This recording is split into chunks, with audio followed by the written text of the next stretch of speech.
Salut tout le monde, petit tuto sur comment créer son API en PHP avec JSON. Tout d'abord, pour pouvoir faire une API en PHP, il faut installer un serveur Apache sous Windows ou Linux ou Mac. Et dans notre cas, nous allons utiliser Laragon qui est un logiciel serveur qui contient Apache et PHP. Donc, je vous présente Laragon. Pour ceux qui veulent l'installer, vous pouvez aller sur Google, vous tapez Laragon et vous cherchez les sites officiels et vous installez directement Laragon dans votre ordinateur. Ici, on constate bien que Apache a été démarré, voilà, et MySQL. Mais notre tuto ne se portera que sur Apache. Donc, lorsqu'on vient sur VS Code, on a un dossier ouvert et c'est ici que nous allons travailler pour le développement de notre API en PHP avec JSON. Tout d'abord, nous allons créer un dossier API. C'est là-bas que notre API sera stocké. Et ensuite, nous allons créer un dossier vendor. C'est là-bas qu'on va mettre toutes les ressources qui vont permettre de faire notre plateforme client qui va communiquer avec notre API. Donc, on va créer un fichier principal index.html qui sera notre client, celui qui va attaquer notre API. Ensuite, côté API, nous allons créer un fichier index.php. Mais au préalable, il faut d'abord installer dans le dossier vendor une librairie JavaScript qui s'appelle Axios. Donc, pour pouvoir télécharger Axios, vous venez sur le navigateur et là, vous tapez download. Pour ceux qui aiment l'anglais comme moi, Axios min.js. Lorsque vous aurez la recherche qui sera devant vous, vous avez juste à prendre le premier lien, cdnpackage.com. Vous cliquez là-bas et là, vous avez juste à cliquer sur la dernière version, download Axios min.js latest version 1.4.0. Une fois téléchargé, c'est un zip que vous allez télécharger. Moi, je l'avais déjà fait, mais je le refais.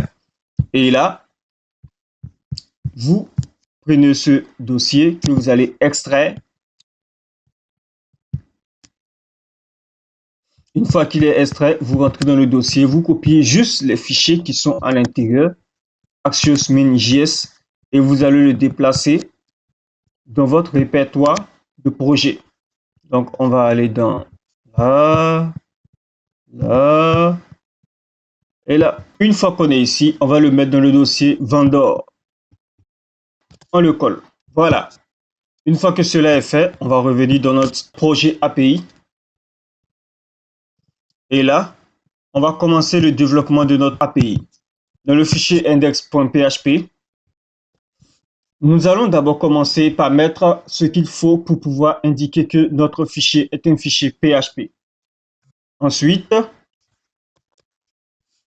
cette ligne qu'on vient de mettre permet d'indiquer à notre fichier PHP ou à notre serveur que nous ne prenons en compte que le contenu type JSON.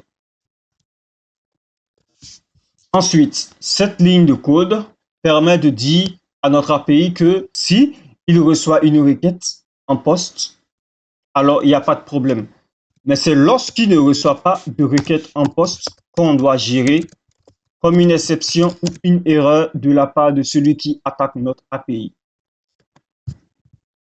Nous allons alors créer une réponse qui va contenir un élément succès et un élément erreur. Succès sera vrai ou faux lorsque notre API sera correctement attaqué, ou erreur va apparaître seulement si nous avons une erreur. Et dans ce cas, on a post method is required. Donc, lorsque notre API est attaqué et que ce n'est pas la méthode post qui est utilisée, automatiquement, on a un succès false et une erreur post method is required. Maintenant, on revient au vif du sujet. Cette ligne de commande input égale à file get contents permet de récupérer le contenu JSON qui a été envoyé comme données à notre requête.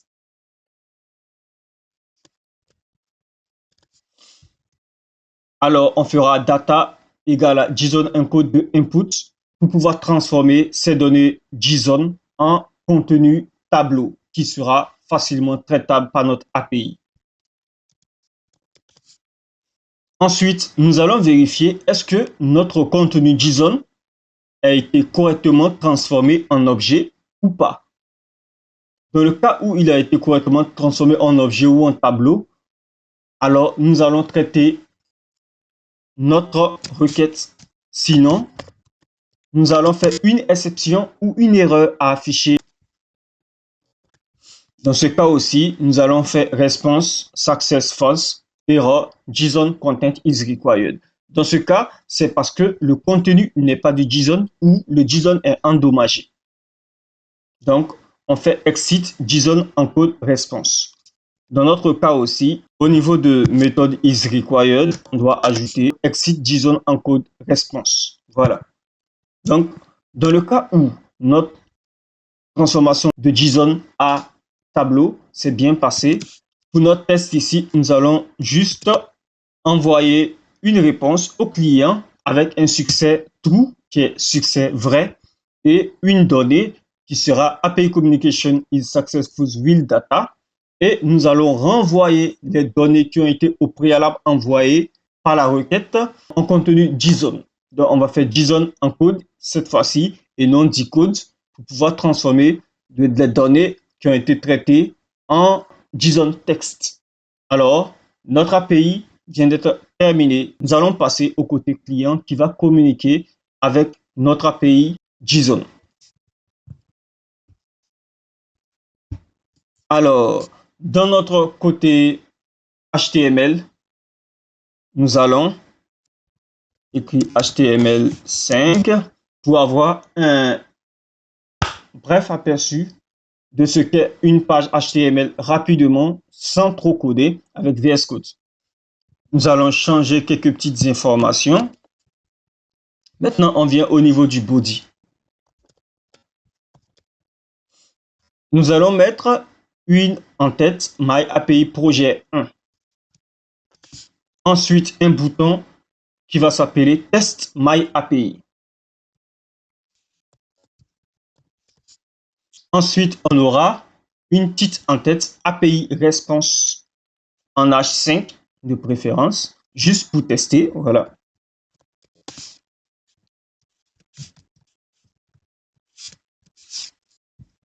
Et pour couronner le HTML, nous allons créer un div ID Response. Notre bouton, on va lui donner API Test comme identifiant pour pouvoir le traiter en JavaScript et faire la requête Axios. Alors maintenant, nous allons passer au JavaScript pour pouvoir faire la communication avec notre API. Donc déjà, nous allons mettre notre script Axios min.js à l'intérieur de notre projet. Il se trouve dans le dossier vendor que je présente ici, Axios min.js. Voilà. Une fois intégré, nous pouvons alors mettre un deuxième script là qui va servir de notre propre script pour faire notre requête client vers notre serveur. Nous allons appeler notre bouton avec l'identifiant API test par la fonction document.getElementById et on passe l'identifiant de notre bouton API test.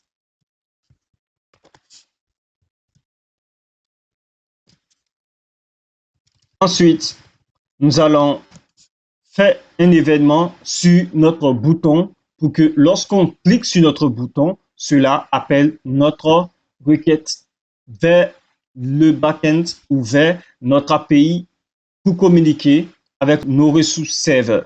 Maintenant, nous allons faire notre requête. Donc, avec Axios, on fait du Axios Post, comme on l'avait dit, HTTP localhost API function et on met le contenu.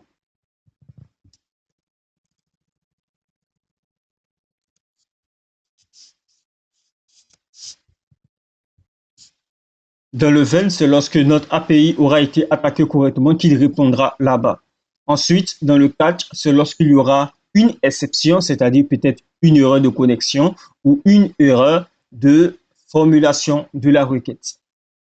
Nous allons créer un autre objet en JavaScript, letResponseObj, qui va récupérer notre objet div qui se trouve dans le HTML.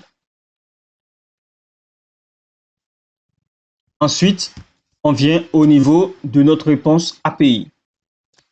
Nous allons utiliser ResponseObjInnerText pour fixer le contenu en texte de notre objet response qui va prendre ou afficher la réponse de notre API. Et rest.data, ce sont la réponse réellement envoyée de notre API avec le exit. Si vous vous souvenez un peu, on a fait exit ici, exit là et exit ici aussi. Donc, on revient dans notre fichier HTML. Dans le cas d'une autre erreur, on va juste afficher notre erreur avec notre objet ResponseObj. Mais cette fois-ci, on va le mettre en HTML pour pouvoir changer la couleur de la réponse et la mettre en rouge. Donc, pour pouvoir tester notre API, nous allons utiliser des données qu'on va mettre en JSON, mais sous forme d'objets. Comprenez déjà que Axios transforme automatiquement les objets en JSON. Même qu'on ne spécifie pas qu'on veut utiliser un header JSON parce que dans notre backend, dans notre API, nous avons déjà spécifié le paramètre content JSON ici, dans application JSON. Donc là, nous allons faire un petit objet qui va contenir un nom. Donc on va mettre un name. Deux points, on va mettre Steven Tass. Ensuite, on va mettre un age qu'on va fixer à 45. Voilà. On va enregistrer nos différents fichiers. Une fois que c'est fait, nous allons tester notre API. On vient dans l'Aragon, on va juste cliquer sur Web.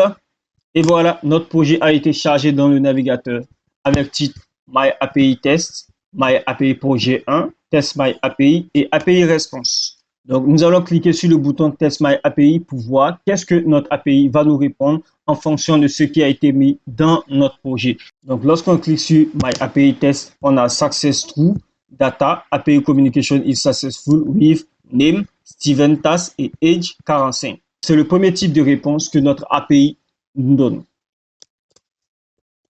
On va par exemple essayer de envoyer un JSON peut-être mal formé ou qui n'est pas vraiment du contenu JSON. On va peut-être mettre une fonction, function, en parenthèse, accolade. Voilà. Et on va tester pour voir comment notre API va nous répondre. On va actualiser la page. Et là, voilà, success false error, JSON content is required. Parce que là, on envoie un contenu qui est différent du JSON. Ensuite, on va essayer de tester. Est-ce que lorsqu'on fait une requête, par exemple en post, sans mettre de contenu JSON, qu'est-ce que ça nous donne? On va actualiser notre page. Lorsqu'on teste, on dit JSON content is required, identiquement à lorsqu'il y a une erreur de conversion du JSON. Voilà. Et maintenant, si on change carrément de type de requête en get, par exemple, et qu'on actualise et qu'on fait test my API, on a success false error post method is required. Voilà. Nous avons différents types d'erreurs que j'ai notre API. C'est ici que va prendre fin notre petit tuto. N'oubliez pas, commentez, likez et abonnez-vous pour plus de vidéos.